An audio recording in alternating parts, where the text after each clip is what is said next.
Hi, I'm Misha Ketchell, editor of The Conversation. For democracy to work, people need to be well informed. That's why we work with academic experts to share their research and explain issues in the news. Everything we do is free to republish, but we need your support. Please donate to The Conversation by going to donate.theconversation.com or following the link in the show notes.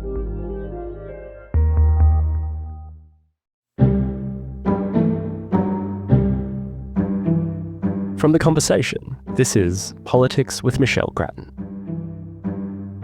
This week, all eyes have been on New York as the United Nations holds its Leaders' Week. Australia has joined other countries this week in recognising at the UN a Palestinian state, despite the fact that it's unclear just how much this will do for Palestine in the face of Israel's ongoing war in Gaza. To discuss this recognition and Israel's response, we're joined today by research scholar at the ANU's Centre for Arab and Islamic Studies, Ian Parmeter. Ian Parmeter was a former diplomat working in various countries in the Middle East, including serving as ambassador to Lebanon. Ian Parmeter, the Australian government at the UN this week, together with other countries, has recognised the state of Palestine. Given that the consensus among Middle East observers seems to be that this action will make no difference in Gaza, the West Bank and East Jerusalem, territories now occupied by Israel that might eventually form a Palestinian state, was it worth doing? Well, I think the best way to look at it is what would the converse be if if Australia and the other states had done nothing. It would essentially be condoning Israel's actions in Gaza and, for that matter, the West Bank with the expansion of settlements that's occurring there. The action of several states, as must be borne in mind, I might add, that Australia is only one of what is now over 150 states that have formally recognised a Palestinian state. And it doesn't mean that we formally actually have an embassy there yet, but it could mean that at some point in future that we have an embassy there. It's worth bearing in mind that there was great sympathy for the Israelis after that attack, which, as so often has been said, was the worst individual attack on the Jewish people since the Holocaust during the Second World War.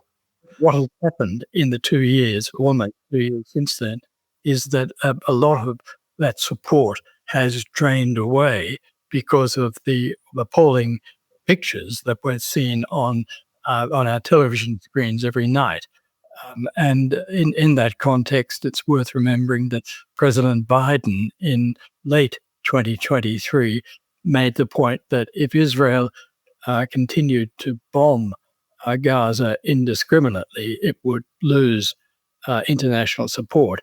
And most people who have been watching the news about Gaza would have to say that the bombing has been very largely indiscriminate, that it's very, very difficult to say that when you've got the virtually the whole of the strip, every building in the strip destroyed in the way or damaged in the way it has been, that the bombing, the attacks have been indiscriminate. And I think the implications that show just how Australian opinion has varied became very apparent earlier this year, particularly with the various demonstrations that took place in early August. The Harbour Bridge March was particularly dramatic, and it underlined, I suspect, for the Albanese government that it really did need to start responding to the way Australians were feeling about this. The other aspect, I think, in terms of justifying what all of these states are doing in recognizing Palestinian, is to underline to Israel that it cannot wish Palestinian problem away. That it's going to stay, and it will need to be dealt with by Israel. You mentioned the Harbour Bridge March and other pressures. To what extent do you think, in Australia's case, this decision was driven by domestic politics? Well, it's rather hard to say specifically, but I'd be surprised if the reactions that we're getting from most Australians, and I think it is most Australians at this stage, although I don't have opinion polling at this point, uh, indicated to the government that it needed to respond to what was clearly public horror at what they were seeing on their televisions. So I think the government was reacting to domestic pressures there. But in any case, I think right at the start, the Foreign Minister Penny Wong had said out very, very early in 2023 that Israel, of course, had the right to defend itself, but the way that it defended itself mattered. And the Australian government's action, from what I can see, has actually been in conformity with that. That essentially Israel has crossed a number of red lines in terms of the way in which it has taken action in Gaza as a result of the attacks nearly 2 years ago. A two-state solution does seem, however, even further away, doesn't it, than it did in times past. But realistically, if there were a two-state solution, what would a Palestinian state look like? Well, that's really a very important and very big question because, well, I'll explain it to you. When my first posting when I was with the Department of Foreign Affairs was in Egypt. And I remember an Egyptian friend I made, and I'm going back here to 1977, by the way, said to me, if Israel keeps building settlements in the territories it occupied in 1967, there won't be enough room for a Palestinian state. There won't be a two-state solution. So Egyptians were saying that back in, we're talking nearly 50 years ago. And of course, at that time, there were probably about 5,000 settlers in the West Bank and very small number in Gaza at that point. Now, of course, there are about 500,000 settlers in the West Bank. So it's become just how you will get a state around that is very hard to say. There have been various ideas that have been put forward, including the possibility of a confederation, which would essentially be two governments, but one state overall, with a Palestinian government running the West Bank and Gaza, with settlements still there, but with the settlers accepting that they would be part of a government that was administered by a Palestinian administration. Now, of course, that's not going to happen. And as you said right at the start, the two-state solution looks further and further away. And of course, Prime Minister Netanyahu has said when he was reacting to the recognition of Palestine by all of these states early this week, said, I've got a message for you. There will never be a Palestinian state between the Jordan River and the Mediterranean. And he certainly means that. So if there is to be some sort of settlement, it's going to have to be a very creative one. And it's very hard to see how that might happen at this time. But the real issue is that the issue is not going to go away. So it's very important for Israel to start thinking hard about solutions. And yet Israel seems to have become more and more determined to resist international pressure as the months have gone on. Is this just the personality of the Prime Minister there, or are there other factors at work? Because obviously the Israel community is somewhat divided, quite divided itself on the way forward to try and end this conflict. Yes, that's right. The Israeli community, as you say, is divided. Those who are most concerned about the hostages still held in Gaza are putting great pressure on the government to end the war and to make an arrangement whereby all the hostages and the remains of those who have died can be returned. So, and one can understand the human emotions around that. The other aspect, of course, is that Netanyahu has got a number of personal difficulties at this point. He is subject to 3 charges that involve corruption. And while he remains prime minister, he has a degree of protection against court action investigating those possible crimes. But if he loses government, he will simply have to go to court. He can't delay the court action any longer.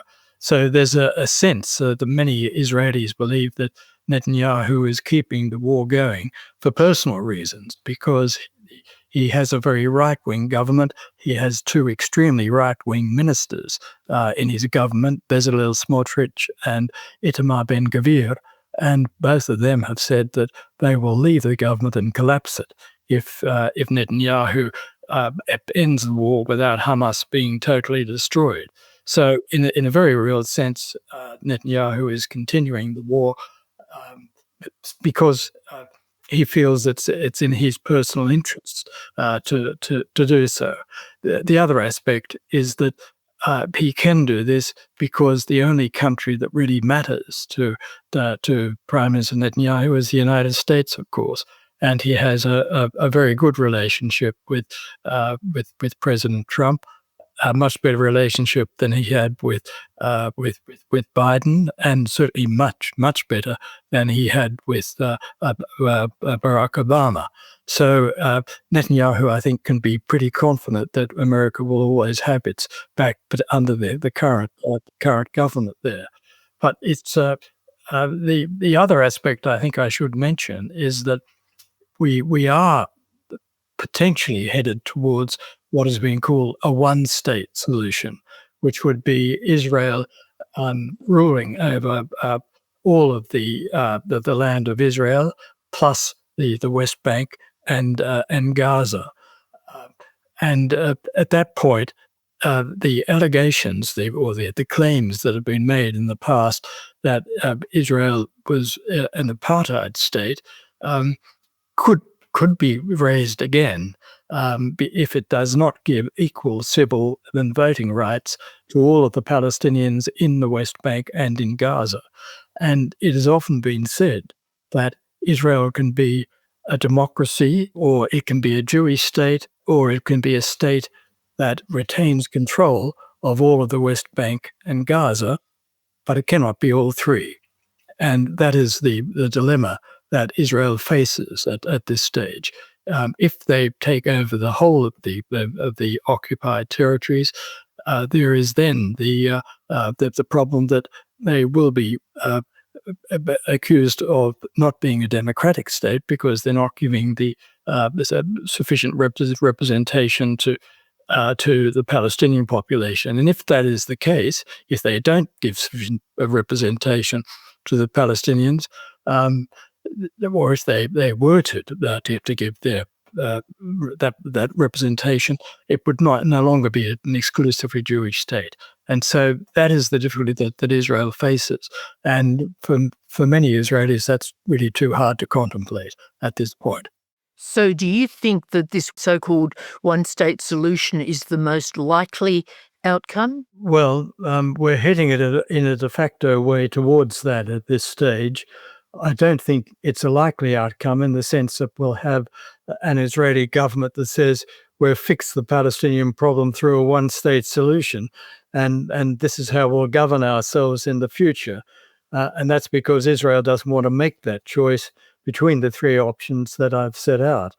But the great difficulty is that the more land that settlers take, and the more it becomes very evident to the rest of the community that it's headed towards a one-state solution, that becomes a problem for Israel because Israel doesn't want to acknowledge that that's the case. Given Netanyahu's furious reaction to this batch of recognition decisions, do you think that he's likely to carry out his implied threats?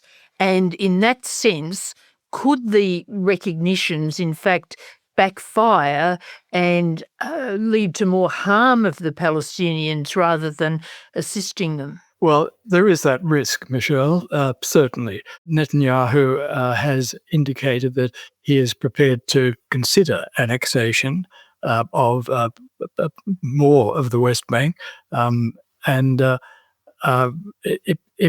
that would not be clearly of any benefit to Palestinians. He's also talked in terms of simply denying funds to the Palestinian Authority, which rules part of the West Bank, only a small part of it, but rules part of it. But if it does that, it would collapse the Palestinian Authority, and Israel then starts to face the dilemma of what it actually does in terms of civil rights for Palestinians if there is no Palestinian Authority.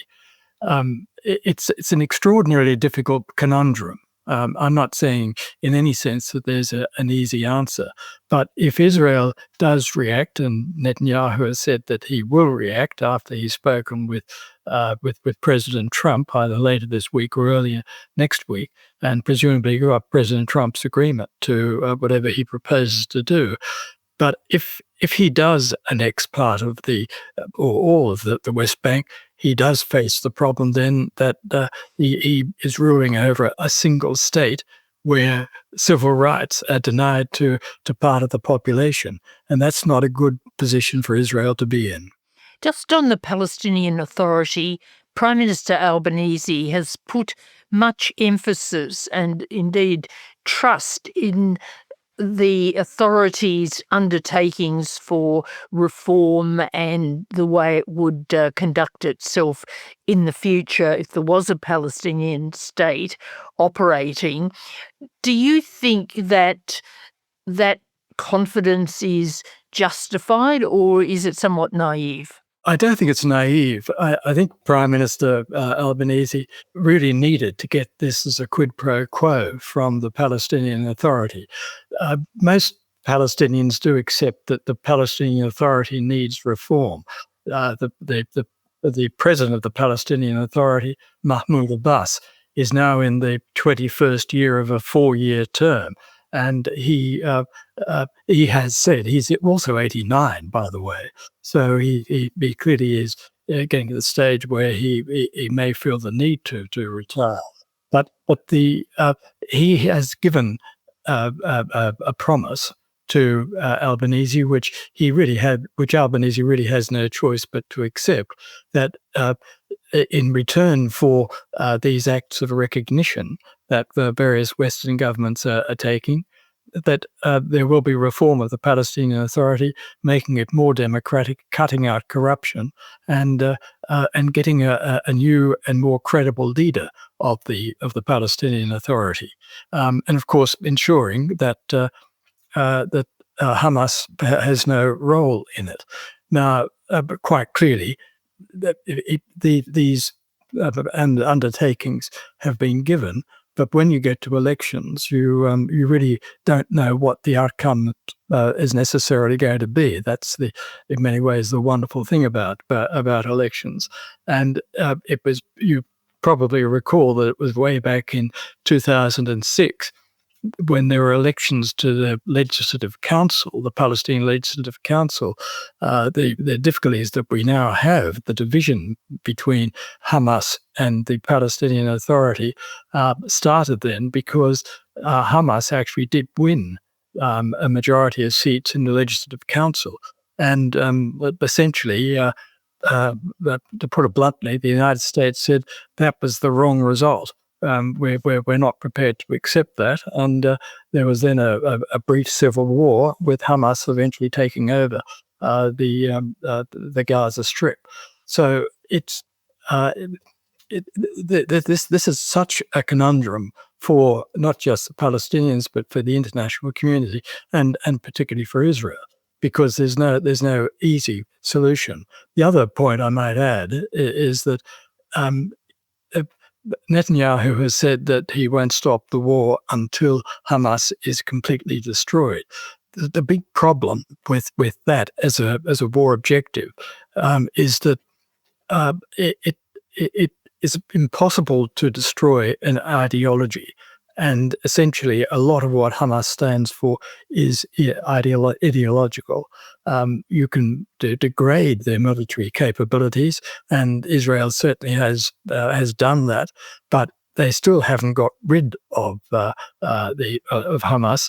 And in fact, Antony Blinken, the previous U.S. Secretary of State under Biden, said in January this year, just before he left that position, that American intelligence showed that that Hamas had lost about 20,000 fighters in the course of the war up till then, but it had been able to recruit almost that number simply from young people in Gaza growing up and getting to military age. So the Hamas in itself is not going to go away. It has to be changed. It has to be kept out of government.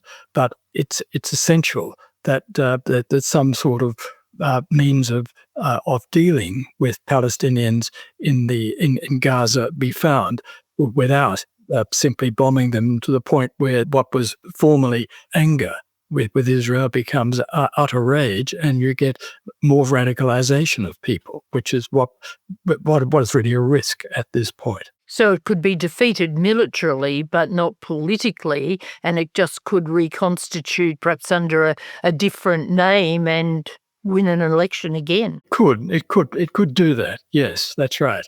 The Hamas itself started at the time of the first Intifada, which was started in the late 1980s, and it was it started as an Islamist attempt by Islamists to take advantage of the growing anger with Israel that the Intifada represented, and it's been very successful in that. So. But the idea of Hamas, the idea of an Islamist entity which is opposed to Israel, is not going to go away. What could happen is that they could be tamed, if you like, so that they accept the full existence of Israel and accept that they will be disarmed, but accept that they can live side by side without violence with Israel. But that's still a long way off, and it's a matter of trying to get to that point without the dreadful images of killings and starvation, etc., that we're seeing on our television screens every night at this point. Donald Trump seems to blow hot and cold in terms of his policy and his interventions in the Middle East. How would you sum up his approach, the sense and effectiveness of what he's been doing in the region? Well, it hasn't been very effective up until now. I have no doubt that Donald Trump would be delighted to actually achieve some sort of peace agreement in Gaza, and also some sort of overall peace settlement involving the Palestinians and Israelis. Bearing in mind, of course, that Donald Trump has made no secret of the fact that he has his eye on a Nobel Peace Prize at some point, and keeps counting up the number of conflicts that he's managed to end. But the big problem with the conflicts in the Middle East is that very few of them are completely isolated to themselves. It was essentially, and this is really quite ironical, but if you think back to before October the 7th, 2023, only a couple of months before then, in about July, Jake Sullivan, the national security advisor to President Biden, said that he hadn't seen the Middle East as quiet as it was at that point. And then suddenly it blew up on the 7th of October. But it didn't blow up by itself. It drew in Hezbollah in Lebanon. It's drawn in the Houthis in Yemen. And it's also, of course, drawn in Iran, and Iran probably wasn't involved in the planning for the October the 7th attack, but it was drawn into it. So essentially, what we've seen since then has been an extraordinary amount of warfare, with quite a number of Israelis killed. I mean, I don't have the current figure, but I think it's at least 400 Israeli soldiers have died in the Gaza operation and in operations in southern Lebanon. But also, Israelis have been killed as a result of the missile attacks from Iran that took place last year, even though they didn't achieve their objectives.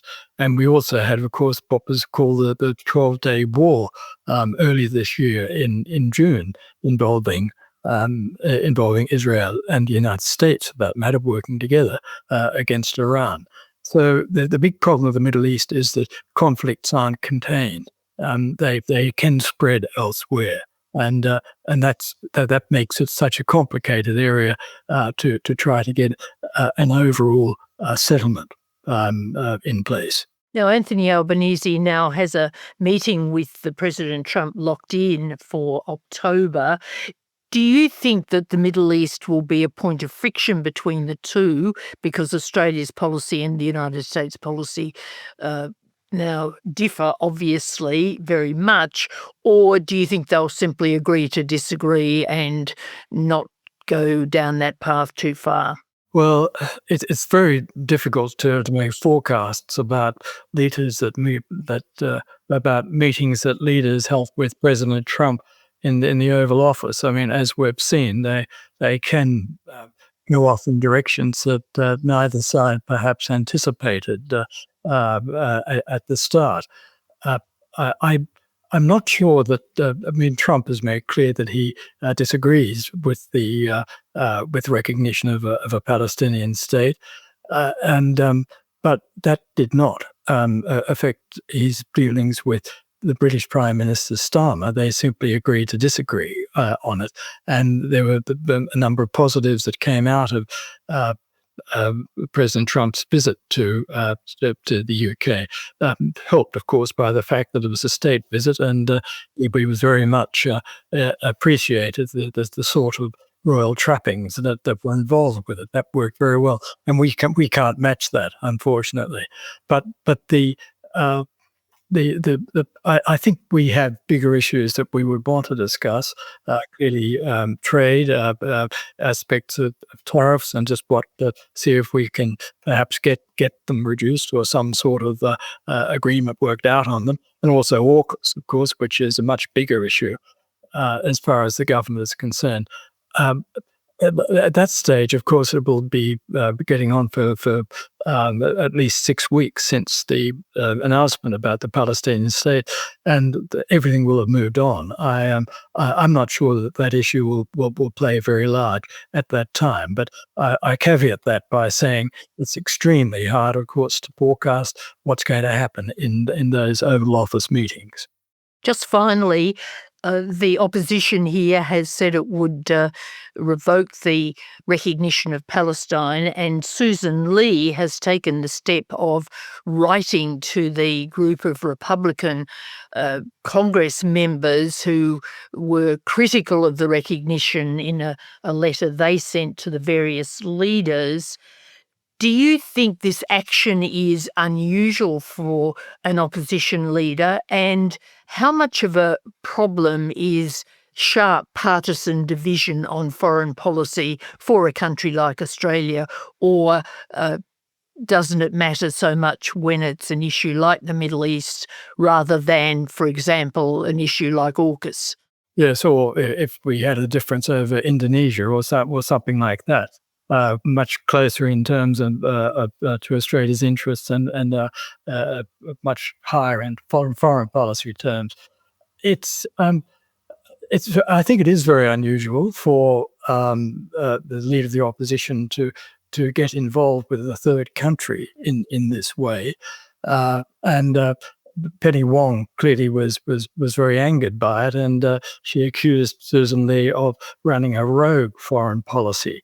The tradition in Australia and in most democratic countries has been that politics stops at the water's edge, that when there are overseas visits by people from the opposition, that they don't use them, or overseas dealings, that they don't use them to highlight differences in between them and the government. Quite clearly, the robust debate on foreign policy issues within Australia is a very healthy thing. There's no reason why that shouldn't happen. But in the end, it's in the interests of our system, and that's why we have a democratic system, why we have elections, obviously, be it that the government itself be the one who makes the decisions on which way we're going to go with often quite difficult foreign policy issues. And at that point, it really is, I think, unfortunate if we've got the opposition saying or getting third countries involved. It really doesn't help in terms of projecting an image of Australia as a country that actually knows what it's about in terms of its foreign policy.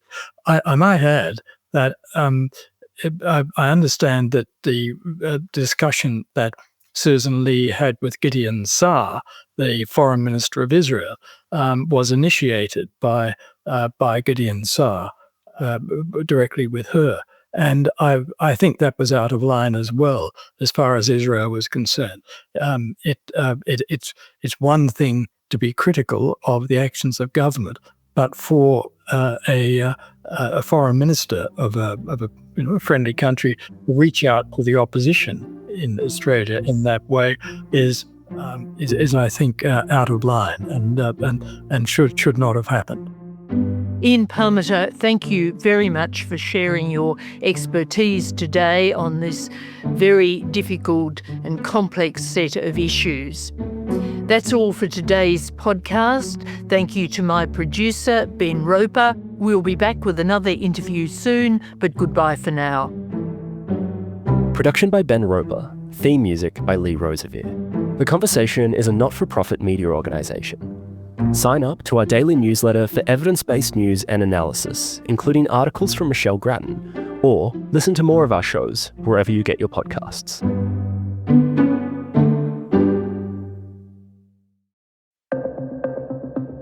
I was saved by God to make America great again. An autocrat loves a crisis. A crisis is the way that they mobilize their base. While America is under invasion from within, we're under invasion from within. He's testing the boundaries of what he can get away with. We should use some of these dangerous cities as training grounds for our military, National Guard, but military.